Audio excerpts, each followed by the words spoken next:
and they maybe convince their first wife to allow them to get a second wife. But that's a guy who violated your union and went to go and cheat on the outside. He shouldn't have done that in the first place. And now Uzo Valihlazo is coming to basically shelter the shame or the disgust or the crime, as it were, by marrying this woman. But there's no reason. When we say things like our forefathers had his temple, were polygamous, it was functional. It wasn't because of greed at the time.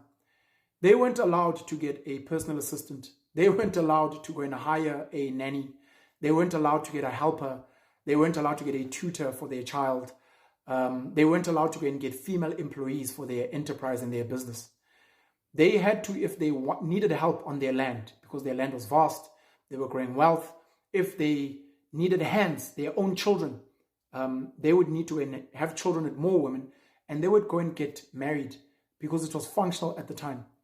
Today, you can go and hire other people's kids to come and work for you. You can go and hire someone else's wife to come and work in your home or in your work establishment. So there's no need for polygamy unless you're greedy, selfish, lack discipline. I'm letting you know, and the guys can argue with me all they want, but it's as easy as that.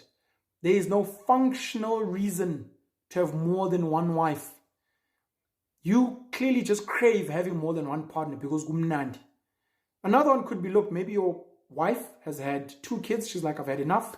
Or sadly, maybe she cannot have children. And you ask very nicely, can I maybe have children with someone else? And she says, yes, you can do that, but only under a marital union. Sure, you can do that. You got her consent. It's okay. Yes, if that's what you want to do it. But that's because of circumstance. Again, functional. There's no functional reason to have more than one wife in 2025.